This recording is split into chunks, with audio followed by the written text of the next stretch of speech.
Hey YouTube, it's your girl Yona Marie, and today I want to talk about a method that people refer to as cursive singing. Yona Marie music, create with me. Now, what is cursive singing exactly? It's a new term that came up within the last 10 years or so ago. And what cursive singing is really a bunch of techniques put together, including something called vocal fry, including elongating or changing your vowels, or maybe doing a lack of diction in your song. And it's a stylistic way to go about performing a song that some people love, some people hate.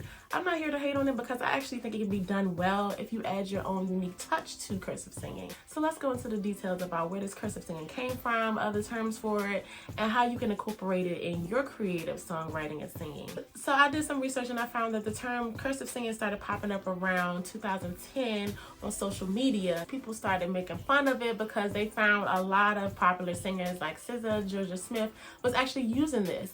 And another word for it was called the indie girl singer. You might remember a video where somebody came out on Vine making fun of this type of singing. Welcome to my kitchen. We have bananas and avocado. But if you think about it, this strange way of singing has been around longer than the 2000s.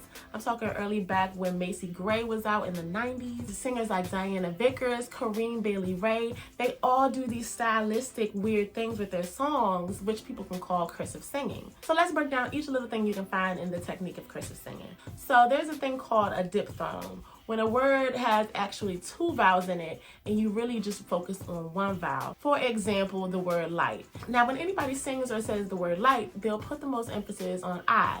But when you say it, there's a little bit of an E that comes after it. It's light. So when people do cursive singing, they will really focus on both of those vowels and drag the sound out, making it sound like they may be a little drunk or lazy. So for example, let's say I'm singing John Legend's Green Light.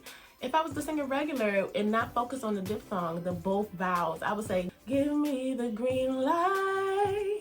Now, if I wanted to do it in a more cursive way, I would sing both vowels prominently, something like, give me the green light. And when you focus on both of the vowels, it creates more of a dramatic effect. Now, with that same phrase, we can do another technique that's also found in cursive singing, which is vocal fry. And a lot of people may not know what vocal fry is, but we all do it when we're singing and talking. It's the actual lowest form of your register, and it's the little bit that may come out, for example, when you say, you hear how my voice is very low and cracky. Now, when people do cursive singing, they add a lot of vocal fry into the performance to add a dramatic effect as well. So it'll be more so like, give me the green light.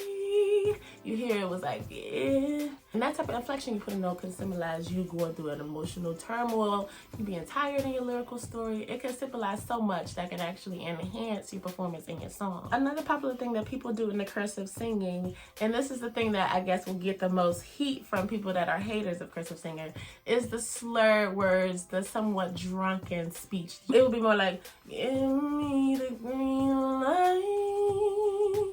Now, you would probably like, okay, can you pronounce that some more? But in some approaches, it actually works well. Again, if your storytelling in the song is you going through some emotional turmoil, you actually drunk in the story of your lyrics, that type of cursive singing will actually work really well. And the last part I often hear in cursive singing, which I feel like is the best part of it really, is the note sliding. And what note sliding is, it's really simple. You actually slide up to the notes. So the example I was actually doing already has a slide in it because slides actually work really well.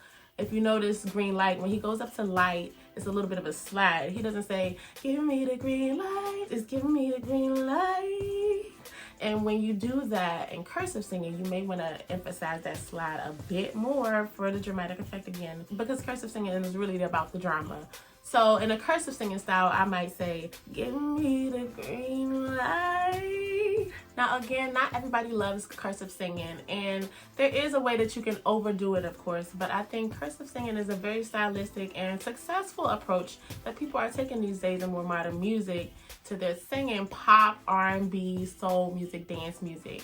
And I think if you're an up-and-coming singer, you can take your own approach to cursive singing. You don't have to do every little technique that's involved. I think it's a good idea to try to incorporate into your song creations to put more emotional energy into it, because emotional energy is a huge part of a song's success, a song's relatability, and the song's ability to be put on repeat by your listeners. So thank you for tuning into this video, and if you liked it, please consider subscribing to my channel and also visit my website at YonaMarieMusic.com for over 400 blogs on tips, tricks, and everything you need to know about the music industry. And I will see you next time.